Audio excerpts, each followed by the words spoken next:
దేవుడి నామానికి మహిమ కలుగాక ప్రైజ్.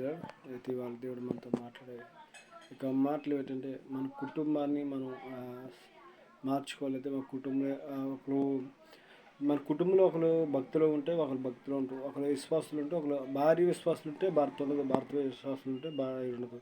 అయితే భార్య భర్తలు దేవుళ్ళు విశ్వాసం ఉంటే పిల్లలు ఉంటారు. అయితే మీరు ఒక చేయండి, మీరు చెప్పుకుంటూ చాలా చుట్టూ ఎలా ఉండాలన్నా వినలేదా మీ మాటలు? అయితే దేవుడికి అప్పచెప్పు, ప్రభా నా బిడ్డతో మాట్లాడయ్యా, నా భార్యతో మాట్లాడయ్యా, నా పిల్లలతో మాట్లాడయ్యా, నేను చెప్తున్నాను వినలేదు, అయితే నేను చెప్తే మారుతారో లేదో నాకు తెలియదు, అయితే నీవు మాట్లాడు ప్రభా అని చెప్పేసి మీ పిల్లలు అవ్వచ్చు, మీ భార్య అవ్వచ్చు, మీ యొక్క కుటుంబంలో ఎవరైతే ఉన్నారో వారిని మీ దేవునికి అప్పచెప్పండి.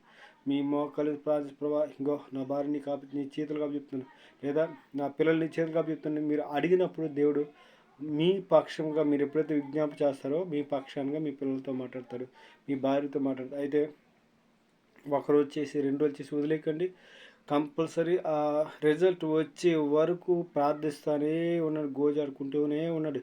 దేవుడు పాదాలు పట్టుకొని, ప్రభావ దయచేసి నా భార్యతో మాట్లాడు, నా బిడ్డలతో మాట్లాడు, నాకు కుటుంబాలు ఎవరైతే లోకానుసారంగా అయితే ఏ యొక్క తోగుడుకోరు అయితే దేనికైతే లోకానుసారం ఉన్నారో, లేకపోతే ఇంకా మారుమనసు లేని జీవితంలో ఉన్నారు, ఇంకా దేవుడు ఇంకా లోతైన అనుభవాలు ఎవరైతే లేరో వారి కోసం ప్రార్థించండి. దేవుడు కంపల్సరీ మీ ప్రార్థన ఆలకిస్తాడు.